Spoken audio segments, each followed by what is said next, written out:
now tuned into the greatest. What's up, everyone, and welcome to another episode of the Supreme Conversation. And it's me, Supreme Decision. Supreme on the and track. Today I'm going to talk about the wet ink signature. And we're all going to be kind of brief on this. But first, today's episode is brought to us by Cash App, by Square Ink. Send and receive money instantly with the lowest fees in the industry, and in some cases for free. Cash App. In many cases, there's going to be a link in the description which you can use to sign up for Cash App. And whenever you send out your first donation to Supreme Decisions, as long as I'm your first, Cash App will send you $5. So, keep that in mind. So today, again, I'm going to talk about the wet ink signature. What is a wet ink signature and why is it important in law? Well, many people have no idea what the guidelines are for contracts. Well, the person receiving the contract is responsible for keeping the original contract intact, which is called the original wet ink signature. And it is needed when it is mandated by law or if one party demands it. Why is that part important? There are many times I've said the biggest words in law are the words if, the word and the word or. And in this case, we have two of those.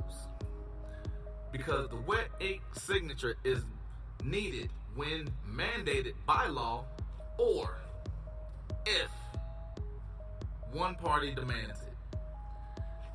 Now, the reason I brought that up is because I have a couple issues where someone had called me in regards to debt collections. And even when doing it, the debt collector stated they did not have to have that. I informed them the reason why they stated that is because they do not have it. Now, the easy part about this is the fact that the wet ink signature and the requirement for it is by law for any and all contracts, whether they are business or they're personal or even private. And yes, there are 3 sections of contractual obligations. Now, liability falls on the holder. Because again, when I talk about creditors later, I'm going to talk about verbiage. Because if everybody remembers, I did a video regarding words have power. There will be words used such as satisfied, transferred, purchased. All of those mean the exact same thing when it becomes something in a legal stance about liability for a debt. And I will get into that later. But again, right now we're talking about wet ink signature. Because the signature itself is the backbone of any legally binding document. It was once the only way to seal a contract or other legal form. Now, here's one of the things that real kind of solid for you. I was working for a company, and it was a mortgage company, and they did exclusively VA loans, or Veterans Administration loans. These are loans for soldiers. Generally, these loans were the lowest in interest rate. They were the lowest in actual fees. Now, we did a lot of them simply because there were a lot of people that were in military, that were in homes. We were using it kind of in a means of offsetting some of their debt or even offsetting some of their liability as far as monthly payments.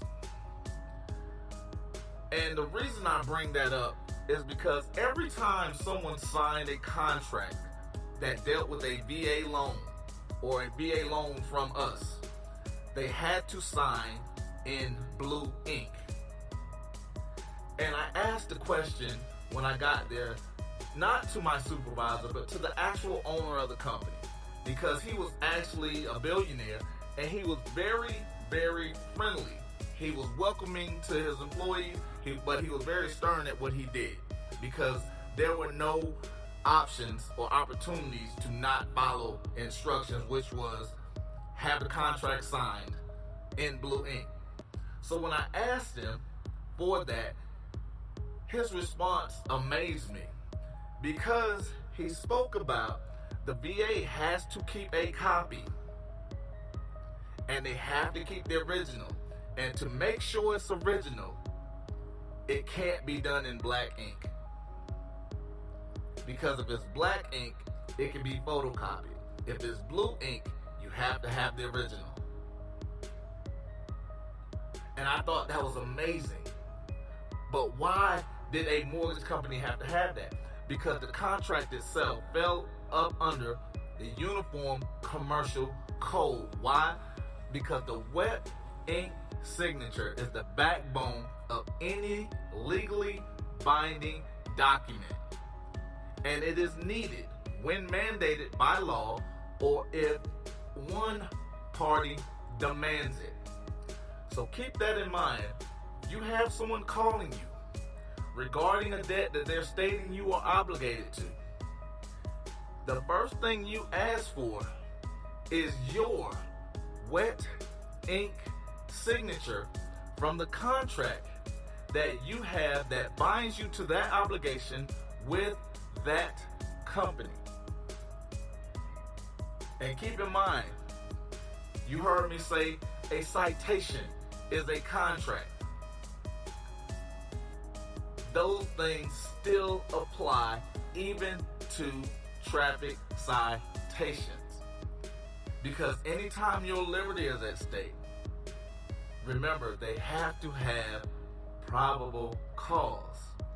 That is the reason why they have you sign the contract and give you a copy, because they have to have the original wet ink signature.